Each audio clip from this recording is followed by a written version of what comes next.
கிராம உதவியாளர் பணிக்கான நேர்முகத் தேர்வு முடிந்தும் பணி நியமன ஆணை வழங்காததற்கான முக்கிய காரணங்கள் என்ன? தேர்தல் தேதி அறிவிச்சிட்டாங்க. ஏப்ரல் 24. மே 4ஆம் தேதி யார் தமிழகத்தினுடைய அடுத்த சீஃப் மினிஸ்டர் அப்படின்னு எல்லாருக்குமே தெரிஞ்சிடும். அதுக்கு பிறகு பார்த்தீங்கன்னா இந்த வேலைவாய்ப்புக்கான அப்டேட் பற்றி அடுத்தடுத்த அப்டேட்ஸும் வரும். பட் ஏன் வேலை போடலை? என்ன ரீசன்? அடுத்து என்ன நடக்கும்? இந்த வேலைக்காக நேர்முக தேர்வு எல்லாம் நடந்து முடிந்து, எழுத்து தேர்வுலாம் நடந்து முடிந்து, மீண்டும் இதுக்கு அப்ளை பண்ணி விண்ணப்பிக்க வேண்டிய சூழ்நிலை ஏற்படுமா ஏற்படாதா? அதுக்கு என்ன பண்ணுறது அப்படின்றத பற்றி இந்த வீடியோவில் ஜஸ்ட் ஓரளவு பார்க்கலாம். குறிப்பாக பார்த்தீங்க அப்படின்னா இந்த வேலை போடுறது தான் கன்ஃபார்மாக வேலை வாய்ப்பு இந்த போடணுன்றத எலெக்ஷன் கிட்ட பார்த்தீங்க அப்படின்னா வர்றதால கண்டிப்பாக வேலை வாய்ப்புகள் கொடுக்கணும்னு சொல்லிட்டு திட்டமிட்டு தான் இதை கொண்டு வந்தாங்க. இந்த காலி பணியிடங்களை நிரப்புவதற்கான எல்லா வேலைகளும் மும்முரமாக நடைபெற்றது.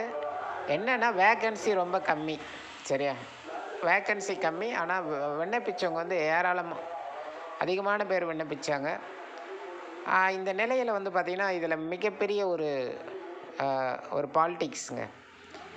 வேலை போடாததுக்கான மிக முக்கியமான என்னன்னா சட்ட சிக்கல் ஒரு பக்கம் இருந்தாலும், வழக்குகள் ஒரு பக்கம் இருந்தாலும், அரசியல் எதிர்க்கட்சிகள் குறிப்பாக இப்போது ஒரு எக்ஸாம்பிள் ஒரு வட்டாரத்துக்குள்ளே ஒரு 2 இல்லை ஒரு 5, 9 வேக்கன்சி இப்படி தான் இருந்தது. ஆனால் விண்ணப்பிச்சவங்களுடைய லிஸ்ட்டு பார்த்தோன்னா 1000, 2000 பேர் வச்சுக்கோ.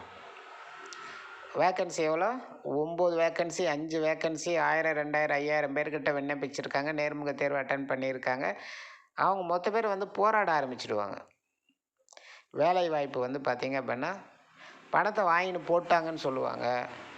இது பெரிய அரசியலாக்கிடுவாங்க.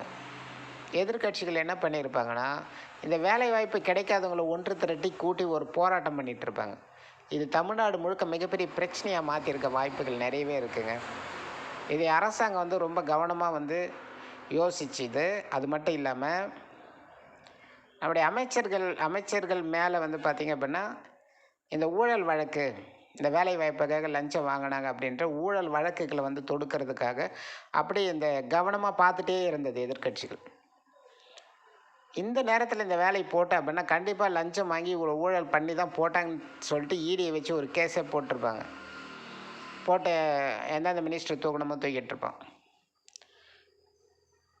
இதுக்கு பயந்துட்டு இந்த ஒரு அச்சத்தில் தான் தமிழக அரசு ஒரு அரசியல் மிகப்பெரிய ஒரு பிரச்சனையாக இதை உருவாக்கி கொண்டு வருவதற்கான வாய்ப்பு இருக்கிறதால தான் இந்த வேலை வாய்ப்புகளை அப்படியே ஸ்டாப் பண்ணி நிறுத்தி வச்சாங்க. அதுக்கான சூழ்நிலை தேர்தல் நேரத்தில் அமைஞ்சிடக்கூடாது அப்படின்னு சொல்லிட்டு ரொம்ப கவனமாக செயல்பட்டாங்க. ஒவ்வொரு தொகுதியிலும் ஒவ்வொரு வட்டாரத்திலும் வேலை வாய்ப்புகளுக்கான முறைப்படி விண்ணப்பங்கள் பெறப்பட்டு சரியான நடைமுறை இடையில் எஸ்ஆர் வேறு வந்துச்சு. எஸ்ஐஆர் வந்தோடனே எல்லா அதிகாரிகளும் அதில் பூந்துட்டாங்க. இந்த வேலை அப்படியே கிடப்பில் போடப்பட்டது. எஸ்ஐஆருங்கிறது மத்திய அரசினுடைய கண்ட்ரோல். அவங்க எஸ்ஐஆர் பணிகள் தமிழ்நாடு முழுக்க நடைபெற்றது. இறுதி வாக்காளர் பட்டியல் வெளியிடுற வரைக்கும் இந்த பணிகள் நடைபெற்றதால் அதிகாரிகள் அதில் மும்முரம் காட்டினாங்க. அதன் காரணமாகவும் பார்த்தோன்னா ஒரு சில மாவட்டங்களில் மட்டும்தாங்க எல்லாமே முடிஞ்சு தயாராகவே இருந்துச்சு. சரியா? ஒரு 10, 13 மாவட்டங்களில் பார்த்தோன்னா நேர்முக தேர்வும் முடிச்சிட்டான், எழுத்து தேர்வும் முடிச்சிட்டான், இன்டர்வியூலாம் கம்ப்ளீட்டு, தயார் நிலை, அப்படியே வேலை போடலாம் அப்படின்ற முடிவில் காத்திருந்த நேரத்தில் மற்ற மாவட்டங்கள் இதை செயல்படுத்த முடியாத ஒரு சூழ்நிலை, முடிந்த மாவட்டங்கள்லேருந்து வேலைவாய்ப்பு போட முடியாத ஒரு சூழ்நிலை, இதுபோல் பார்த்தோன்னா ஒரு என்ன சொல்கிறது, முறையாக கையாள முடியாத ஒரு சூழ்நிலை உருவாகிடுச்சு. இதனால தான் அப்படியே இந்த வேலையை ஸ்டாப் பண்ணி வச்சுருந்தாங்க.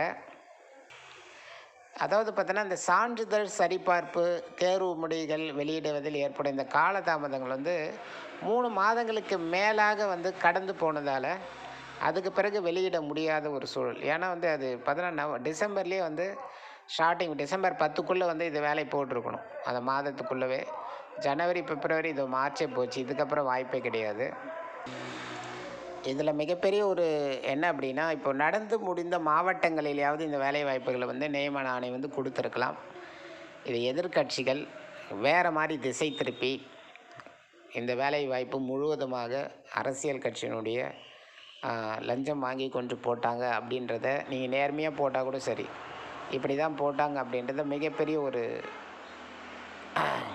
வைரலாக வந்து எல்லா மக்களுக்கும் தெரியும்படியாக வேலை கிடைக்காதவர்களை வச்சு மிகப்பெரிய அளவில் வந்து ஒரு போராட்டங்கள் நடத்தி ஒரு பிரச்சனையாக உருவாக்கக்கூடிய ஒரு சூழ்நிலை ஏற்படும்ன்ற ஒரு அச்சத்தில் இந்த வேலையை வந்து போடல. 2025ஆம் ஆண்டு 2029 299 காலி பணியிடங்கள் அக்டோபர் ஜூலை அக்டோபர் மாதங்களே வந்து மாவட்ட வாரியாக அறிவிப்பாங்க. தற்போது இறுதி பணி நியமன ஆணை வரும் நிலையில் இருக்குது.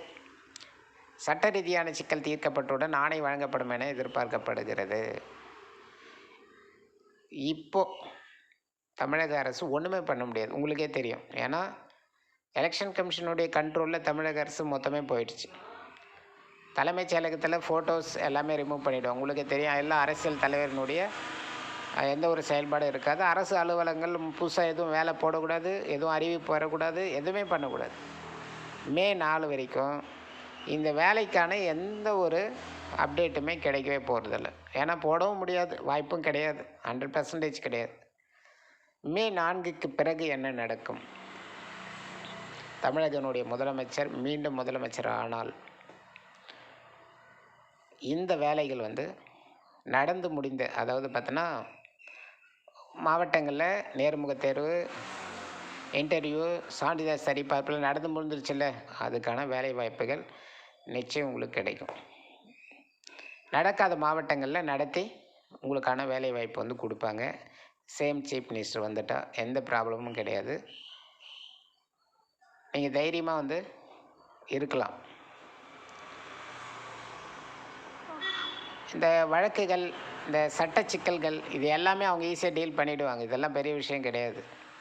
அவங்க வந்து பயந்தது காரணமே வந்து இது மிகப்பெரிய அரசியல் ஆக்கப்படும், வேறு வழியில் கொண்டு போவாங்கன்றதுக்காக மட்டும்தான் வந்து இதை ஸ்டாப் பண்ணாங்க. சட்ட சிக்கல்கள் இது போல் வந்து அவங்க ஈஸியாக அதை டீல் பண்ணி பணி நியமன ஆணை வந்து வழங்கியிருப்பாங்க. அதனால் எல்லாருமே மே 4 அதற்கு பிறகு வந்து பார்த்திங்கன்னா இந்த வேலை வாய்ப்புகள் பற்றிய அடுத்தடுத்த அப்டேட் வரும். நம்பிக்கையாக இருங்க. கண்டிப்பாக வந்து இந்த வேலை உங்களுக்கு கிடைக்குன்ற நம்பிக்கை இருக்கிறவங்க காத்துருங்க. ஒரு சில பேர் வந்து சொல்கிற மாதிரி அரசியல் கட்சி சார்ந்தவர்களுக்கு தான் கொடுப்பார்களா என்பதும், இல்லை பணம் கொடுத்தவர்களுக்கு தான் இந்த வேலை கிடைக்குமா என்பதையும் ஏன்னா புரிஞ்சுக்கணும். வேக்கன்சி ரொம்ப கம்மி, விண்ணப்பித்தவங்க ஏராளமான பேர். அவங்க எப்படி தேர்ந்தெடுப்பாங்க அப்படின்றதையும் நம்ம இங்கே யோசித்து பாருங்கள். யார் எலிஜிபிள் பர்சன் ஆவாங்கன்றதையும் யோசித்து பாருங்கள். எதன் அடிப்படையில் வேலை போடுவாங்கன்றதையும் யோசித்து பாருங்கள். எதுவாக இருந்தாலும் ரிசல்ட்டு வந்த அப்புறம் தான் தெரியும் கன்ஃபார்மாக என்னன்றது. கண்டிப்பாக இப்போது இந்த வேலை போடுறாங்க அப்படின்னா ஏன் இவங்க முறைப்படி பண்ணுறாங்கன்னு தெரியுதா? இப்போலாம் ஆர்டிஐ இருக்குங்க. எதன் அடிப்படையில் இவருக்கு இந்த வேலை போட்டிங்க, எப்படி தேர்ந்தெடுத்தீங்க அப்படின்னு கேள்வி மேலே கேள்வி கேட்பாங்கன்னு சொல்லிட்டு தான் அரசாங்கம் இந்த வேலை முறைப்படி நடத்துகிறது. இன்டர்வியூ நடத்துகிறான், நேர்காணல் நடத்துகிறான், அது வீடியோ ரெக்கார்ட், சிசிடிவி ரெக்கார்ட் ஆகுது, சான்றிதழ் சரிபார்ப்பு ரெக்கார்ட் பண்ணுறாங்க. இதெல்லாம் நடந்து முடிந்தது. எங்கள் ஊர்லலாம் அப்படி தான் நடந்தது. அதுக்கு பிறகு வந்து ரிசல்ட் வந்து ரிலீஸ் பண்ணுவாங்க. ஏன்னா இதனால் ஃப்யூச்சரில் ப்ராப்ளம் வந்து அவங்க அது வந்து ஒரு சான்றாக வந்து கொடுப்பாங்க. அதனால் முறைப்படி நடக்குது. அதனால் வந்து அதுக்கான ரிசல்ட் வந்து ரிலீஸ் பண்ணுவாங்க. ரிலீஸ் பண்ண அப்புறம் தான் தெரியும் எதன் அடிப்படையில் வேலை போட்டிருக்காங்க அப்படின்னு சொல்லிட்டு தெரிஞ்சுக்க முடியும். பார்க்கலாம், வெயிட் பண்ணி பார்க்கலாம். ஓகேங்க, முக்கியமான விஷயம் சொல்ல மறந்துட்டேன். நீங்கள் யாருக்கு வேணாலும் ஓட்டு போடுங்க, அது உங்களுக்கு பொறுத்து. ஆனால் யோசித்து ஓட்டு போடணும். ஏன்னா நம்முடைய ஒரு குடும்பம் அப்படின்னா குடும்ப தலைவர் சரியாக இருந்தால் தான் அந்த குடும்பம் கரெக்டாக இருக்கும். அந்த குடும்பத்துக்கான அனைத்து உரிமையும் கிடைக்கும். அந்த குடும்பம் சுதந்திரமாக செயல்பட முடியும். அதே போல் தமிழகத்தினுடைய ஹெட்டு அவங்க கரெக்டாக இருந்தால் தான் எல்லாமே நமக்கு வந்து சேரும். தலைமை கரெக்டாக இருக்கணும், இல்லைன்னா நமக்கு சுதந்திரம் கிடைக்காது. எந்த ஒரு வளர்ச்சியும் தமிழ்நாடு இல்லாமல் போயிடும். அதனால் யோசித்து எது வந்தால் சரியாக இருக்கும் அப்படின்றத சிந்தித்து செயல்படணும். முட்டாள்தனமாக நம்ம செயல்படுற நம்முடைய வாக்குகள் வந்து முட்டாள்தனமாக போயிட்டு யாருக்கு போய் சேரக்கூடாது. சரியா? யூடியூப்பில் பார்க்குறது, வீடியோஸ் பார்க்குறது, நியூஸ் சேனலில் பார்க்குறது கூட இன்றைக்கி ஃபேக் தாங்க. ஏன் நான் அப்படி சொல்கிறேன் தெரியுமா? ஒரு நியூஸ் சேனல் ஒருவருக்கு சாதகமாக வீடியோ போட்டுகிட்டே இருக்காங்க. உண்மையான விஷயங்கள் கொண்டு வந்து சேர்க்குறதே கிடையாது.